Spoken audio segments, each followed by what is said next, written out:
Praise the lord. ప్రియ దేవుని బిడ్డలారా, యేసుక్రీస్తు నామంలో మీ అందరికీ మా హృదయపూర్వకమైన వందనాలు తెలియపరుస్తూ ఉన్నాం. ప్రతిదినం ప్రభు వాగ్దానం అనే కార్యక్రమంలోనికి ప్రేమతో మిమ్మల్ని ఆహ్వానిస్తూ ఉన్నాం. దేవుని బిడ్డలారా, క్షేమంగా ఉన్నారా? ఈ ఉదయకాలం మీరు ప్రార్థించారా? ప్రతిరోజు ప్రార్థించండి, వాక్యం చదవండి. అనుదినం శ్రేష్టమైన వాగ్దానం ద్వారా ప్రభు మనతో మాట్లాడుతూ ఉన్నారు కనుక ప్రతిరోజు ఈ వాగ్దానాన్ని వీక్షించండి. మీలో ఎవరైనా క్రొత్తగా ఈ రోజే ఈ వాగ్దాన కార్యక్రమాన్ని చూస్తున్న వారు ఉన్నట్లయితే పాస్టర్ టి రాజు అనే మన ఈ యూట్యూబ్ ఛానల్ మీరు కూడా ఇప్పుడే సబ్స్క్రైబ్ చేసుకోండి. బెల్ ఐకాన్ క్లిక్ చేయండి, ఆల్లో ఉంచండి. రెగ్యులర్గా నోటిఫికేషన్స్ వస్తూ ఉంటాయి, ఫాలో అవుతూ ఉండండి. మరి ఉదయకాల సమయం దేవుడు మనకు అనుగ్రహించిన నూతనమైన వాగ్దానాన్ని చదువుకుందాం. యెషయా గ్రంథం 43వ అధ్యాయము 18-19 వచనములు. మునుపటి వాటిని జ్ఞాపకం చేసుకొనుకుడి, పూర్వకాలపు సంగతులను తలంచుకొనుకుడి. ఇదిగో, నేనొక నూతన క్రియ చేయుచున్నాను, ఇప్పుడే అది మొలుచును, మీరు దాన్ని నాలోచింపరా. నేను అరణ్యంలో త్రోవ కలుగజేయుచున్నాను, ఎడారిలో నదులు పారజేయుచున్నాను. ఆమెన్. హల్లెలూయా. దేవుని బిడ్డలారా, శ్రేష్టమైన వాగ్దానాన్ని ఉదయకాలం ప్రభు అనుగ్రహించి ఉన్నారు. చదువుకున్నాం కదా, మరి శ్రేష్టమైన వాగ్దానం ఈ ఉదయకాలం దేవుడు మనకు అనుగ్రహిస్తున్నటువంటి మరొక శ్రేష్టమైన వాగ్దానం. ఏమని ప్రభు మాట్లాడుతున్నాడు అంటే, మునుపటి సంగతులను మీరు జ్ఞాపకం తెచ్చుకోవద్దు, పూర్వకాలపు సంగతులను మీరు తలంచుకొనుకుడి. ఇదిగో, నేనొక నూతన కార్యమును చేయబోచున్నాను, మీరు దానిని ఆలోచింపరా. అది ఇప్పుడే మొలచును అని ప్రభు సెలవిస్తున్నాడు. ఎటువంటి కార్యం అది అంటే, ఆయన అరణ్యంలో త్రోవలను కలగజేయబోతున్నాడు, మరి ఎడారిలో నదులను ప్రవహింప చేయబోతున్నాడు. శ్రేష్టమైనటువంటి కార్యాన్ని దేవుడు మరి చేసి ఉన్నాను. ఇక అట్టి కార్యాన్ని మీరు ధ్యానించండి, ఆలోచించండి, దాని విషయమైనటువంటి శ్రద్ధను నిలిపి ఉంచండి అని ప్రభు సెలవిస్తున్నాడు. గత కాలంలో ఎండిన అనుభవాలు, మరి అరణ్యం వంటి అనుభవాలు, దాహము, కరువు, శ్రమ, రోగం, ఆత్మీయ సంబంధమైనటువంటి నిష్ఫలమైన జీవితం, భారభరితమైనటువంటి పరిస్థితులు. కానీ ఈ ఉదయకాలం దేవుడు ఏమంటున్నాడంటే, నేను ఒక నూతన కార్యం చేయబోతున్నాను, ఒక నూతనమైన క్రియను నీ జీవితంలో నేను చేయబోతున్నాను, అది ఇప్పుడే మొలచును అని ప్రభు సెలవిస్తున్నాడు. ఇక దానిని గురించి మనం ఆలోచన చేద్దాం. ఎటువంటి క్రియ అంటే, మరి హోప్లెస్ కండిషన్లో ఉన్న నీకు దేవుడు ఒక నిరీక్షణను, ఒక గుడ్ హోప్ని ఆయన తీసుకొని రాబోతున్నాడు. కాబట్టి దేవుని బిడ్డలారా, అది ఎలా ఉండబోతుంది ఆ కార్యము అంటే, అరణ్యంలో మరి త్రోవ కలగజేయబడినట్లుగాను, ఎడారిలో మరి కొన్ని నీరు కానీ దొరకనటువంటి పరిస్థితి ఎడారి అనుభవం. అయితే అటువంటి ఎడారిలో దేవుడు అంటున్నాడు, నేను నదులను ప్రవహింప చేయబోచున్నానని.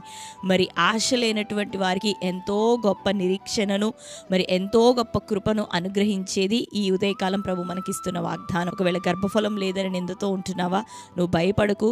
ఆయన హన్నాను ఒక్క బిడ్డ లేనటువంటి స్థితిలో, గొడ్రాలిగా నింద పొందుతున్నటువంటి స్థితిగతుల మధ్యలో ఉన్న హన్నాను ఆయన జ్ఞాపకం చేసుకుంటే ఆమె పరిస్థితి ఏ రీతిగా మారింది అంటే, నిజంగా అరణ్యంలో త్రోవ వలె, ఎడారిలో నదుల ప్రవాహము వలె తన జీవితంలో ఒక్క బిడ్డ లేడు, కానీ దేవుడు ఆశీర్వదించిన అనంతరం సమూయేల్ని పొందుకొని ఆ తర్వాత ఇంకా 5-6 బిడ్డలను పొందుకునేటటువంటి కృపను దేవుడిచ్చాడు. అంతేకాక దేవుని బిడ్డలారా, తన ఒక మాట అంటుంది, మరి కుమారులు లేనిది, బిడ్డలు లేనిది, గొడ్రాలై కృషించినది కుమారుల సంతోషం కలిగినటువంటి తల్లిగా చేయబడుతుంది దేవుని కృపను బట్టి అని మాట్లాడుతూ ఉంది. కనుక దేవుని బిడ్డలారా, ఈరోజు ఒకవేళ నిర్జీవ స్థితిగతుల మధ్యలో ఉన్నావా, నీకే తినుటకు లేదు అనేటటువంటి పరిస్థితుల మధ్యలో ఉన్నావా, ఒక బిడ్డ అయినా లేనటువంటి స్థితిలో గొడ్రాలు అనేటటువంటి నిందన అనుభవిస్తూ ఉన్నావా, మరి నిరుద్యోగ స్థితిగతుల మధ్యలో నీవు ఉంటున్నావా, అప్పులతో నిండిపోయి ఉంటున్నావా, అయితే నీ దేవుడి ఉదయకాలం చెప్తున్నాడు, అరణ్యంలో నీ కొరకు త్రోవ తెరవబడబోతూ ఉంది.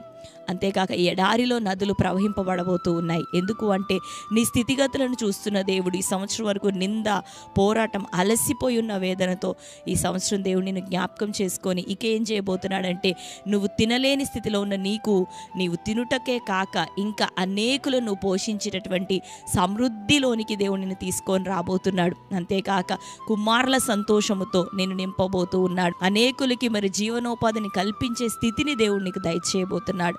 అప్పులతో నీవు తిరిగి అప్పులు ఇచ్చే వ్యక్తిగా దేవుడు నేను లేవనెత్తబోతున్నాడు.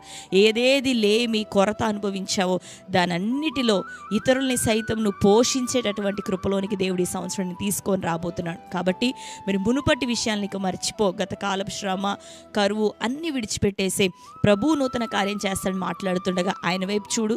ఈ ఉదయకాలం మొదలుకొని ప్రతిరోజు ప్రార్థించు, దేవునికి నమ్మకంగా జీవించు, యథార్థంగా ఉండు. దేవుని విషయమై అన్ని విషయాల్లో ఇది మొదలుకొని దేవుడిక నిన్ను సమృద్ధి చేత నింపబోతున్నాడు. ఆమెన్.